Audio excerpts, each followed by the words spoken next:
Welcome to the Catholic Cafe, where Catholic truth is served fresh daily. We've made you a reservation in the luxurious corner booth, so come on in and see what's on the menu today. Now, here's your host, Deacon Jeff Drzymski.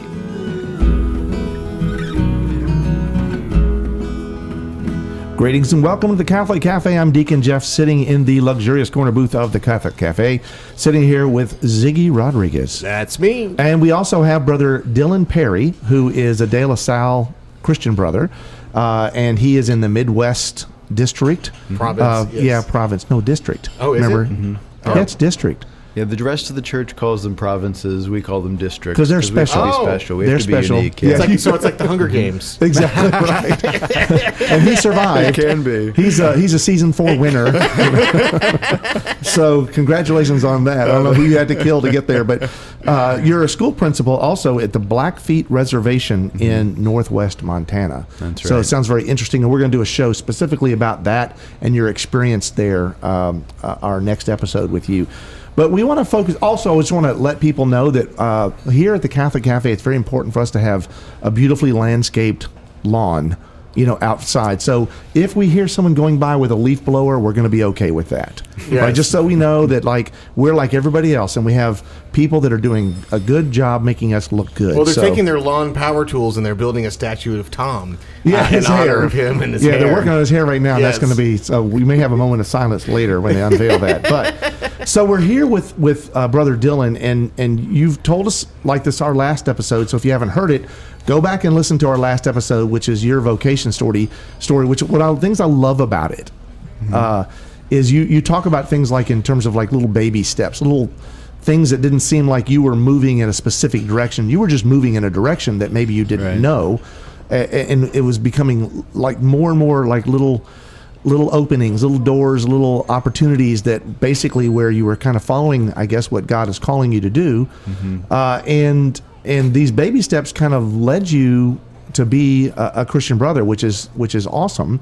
But it wasn't like that you there was a bolt of lightning and you weren't addicted to crack cocaine. Right. There's a lot of stories that out there that people have. Yes, but I think it's important that we recognize that not every story is going to be a fantastical story, but it's a fantastic story. Yeah, thank you. Yeah, no major revelations, no moments of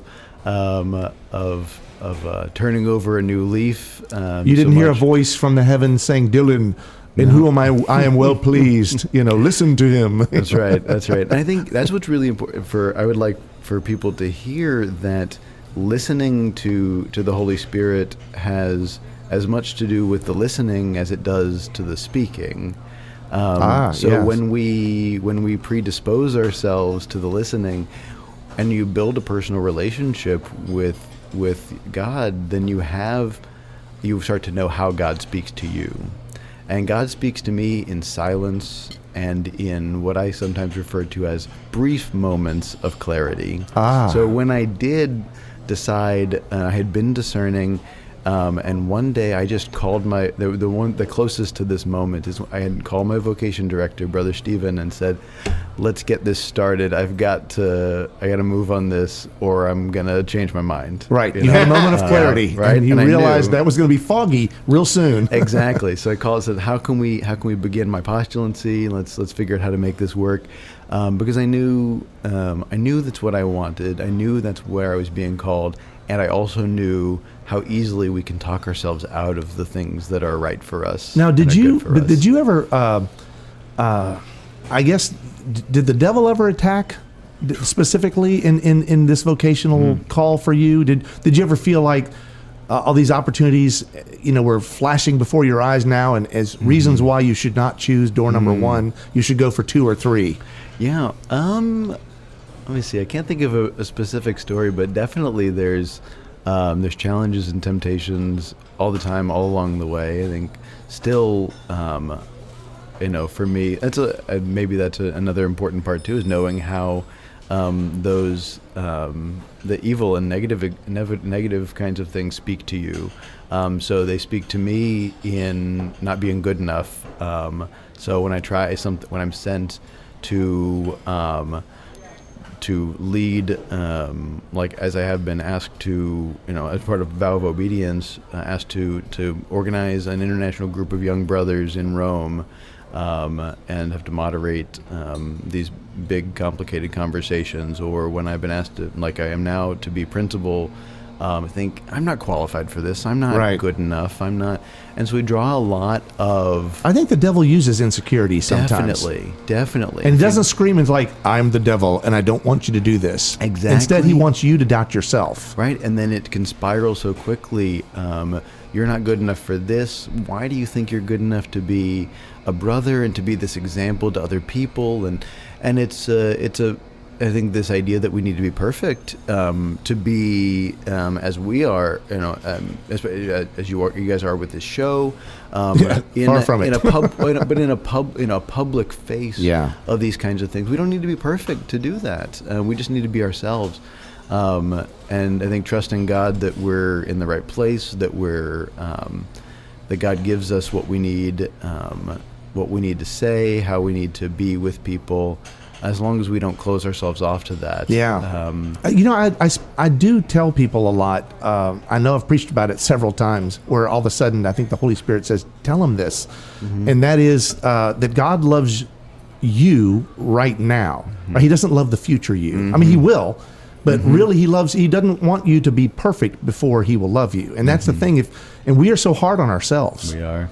Right? And so if we realize that we are loved in our brokenness, and we're loved in our inability to please him, right? Yeah. All these things that we're never going to be worthy, right, of that. Right. And so if we understand that, it takes a lot of pressure off. And that's why I draw so much inspiration from the prophets. I think if we, because I have to do one, God qualifies the called, right, rather than calling the qualified, right, and that they do hard stuff and no one listens to them. And as a school principal, I feel that way a lot. Yeah. No one's happy with what you do. No one listens, and you can get real. You can throw a pity party real quick about those kinds of things, or you can say, you know what? I'm just going to keep loving, keep doing, and look at the people who are supporting you, and keep moving forward. So, how long have you been a brother? Let's see. I am now. He's counting on his fingers. Let's see, right? 5 years in temporary vows. So my novitiate was in 2018, I think. All right. And or ended in 2018. So I took the habit in 2017, but I've been using the title 2 years before that. So in postulancy, we begin to call ourselves brother, or to be called brother. So I guess 7 or 8 years, depending on how you calculate. And so what's next in that process? Currently discerning perpetual vows, we call them. And God willing, that will looking like that'll happen this summer. Wow. So that's with the Catholic Cafe. Will you praying? Thank you for you. That's incredible. That's great. And people out in Radio Land, please pray for Brother Dylan's vocation, because I've heard many religious and priests say that if it weren't for the prayers of the faithful, they wouldn't be able to live their vocation. So if any of you are looking to spiritually adopt people, you can also pray for the Catholic Cafe. Yeah, but Brother Dylan, he's giving his life to the church. Please add him to your list. Definitely. Brother Dylan Perry. Yeah, that's just along with what we were talking about in terms of your own vocation and thinking you're not worthy. It's also a terrible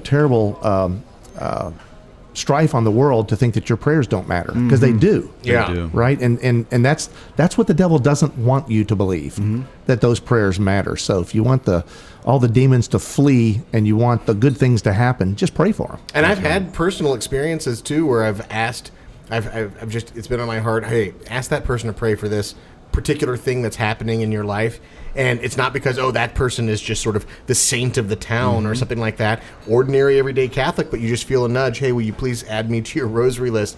And things happen, because God does listen to our prayers, and our brother Dylan needs prayers, because this is a big decision he's making with his life. And I think that even for me, our religious experience has so much to do with relationship. Yeah. It's about community. We can't do this on our own. So even the vulnerability required to ask someone for prayers is gives you the humility. Now I say, especially as an educator, that's the prayer, everyone, that will be answered the fastest of any prayer. If you ask for humility, you will certainly be provided with opportunities to be careful what you ask for, they always say, right? But definitely being able to lower yourself to talk about your needs to other people and with God is so important. And frequently we all say the same thing to ourselves, that I'm the most humble guy in the room.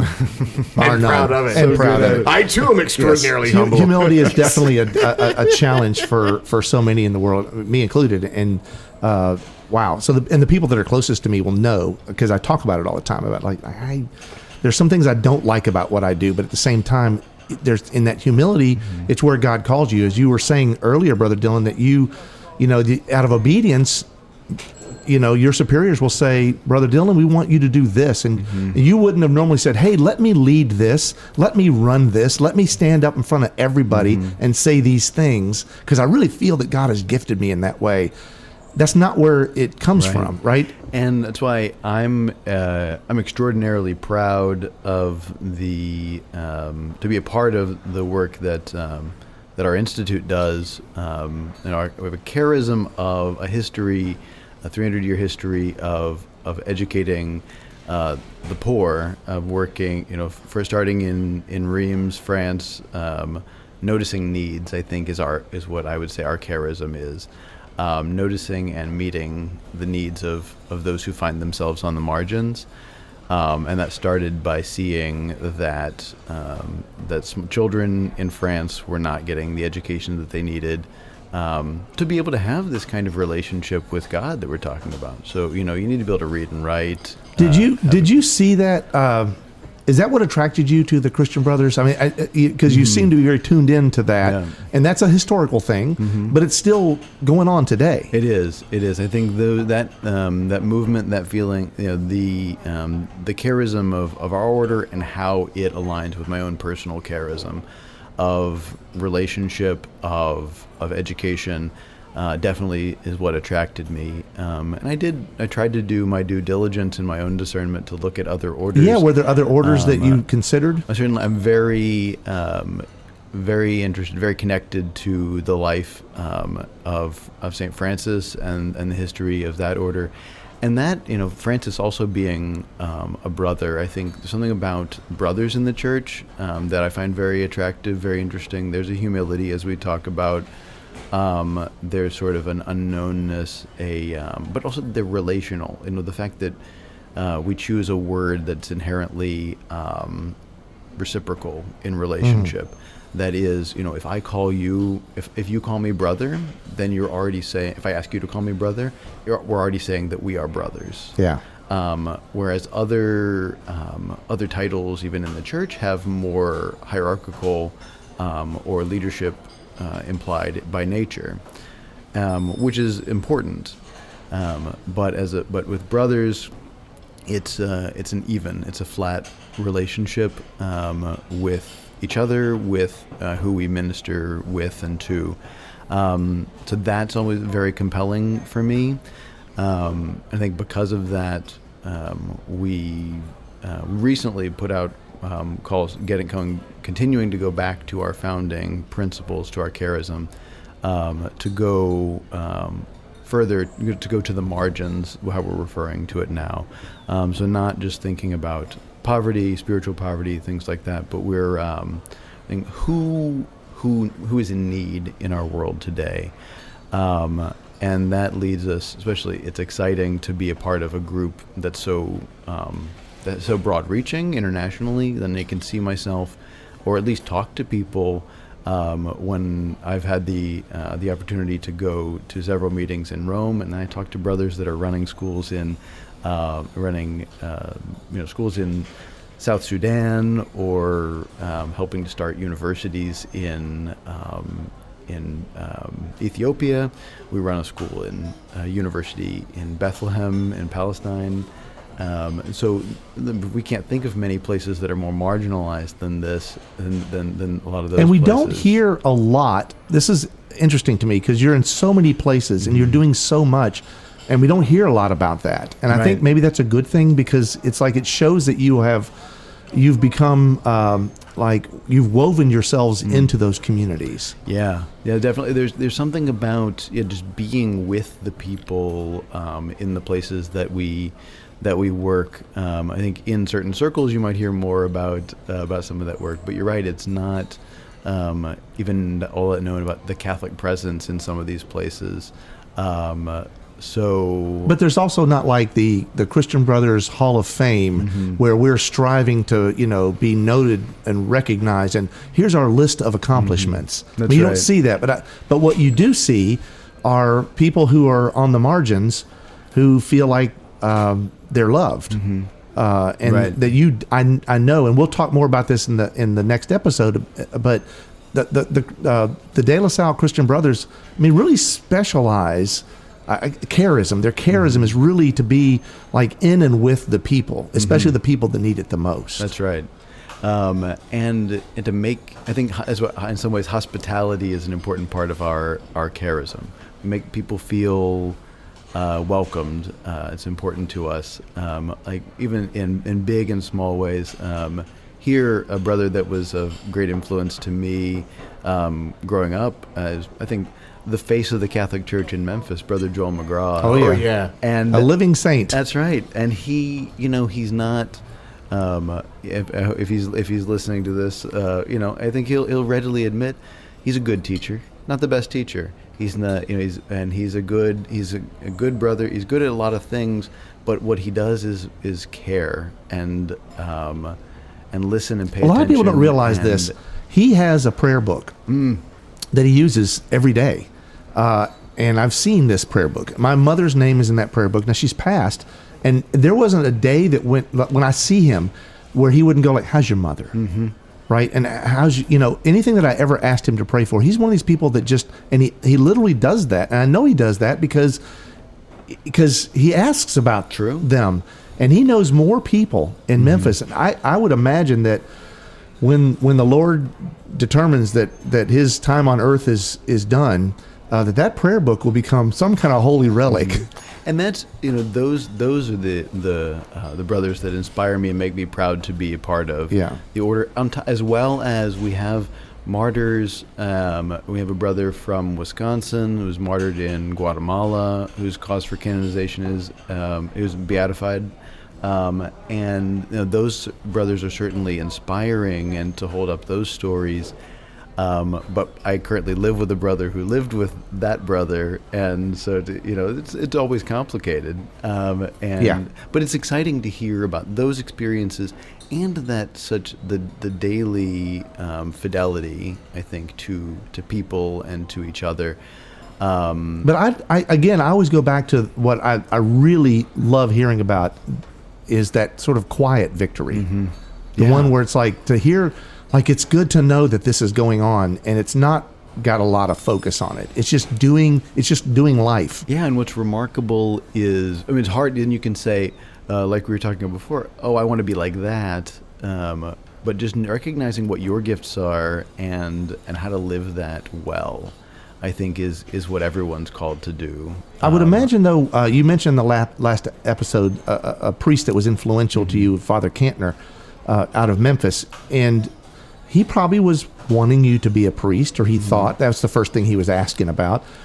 There had to be a time in your life where you were considering priesthood. I mean, was there a tipping point where you decided, like, I don't think it's priesthood, I really think it's this? And just to be clear, there are no priests in the Christian Brothers That's right. order. Yeah. Our founder was a priest, and he's the only member who's ever been actually in the order. There was a brother who was sent to Rome to train to be a priest, and died on the way.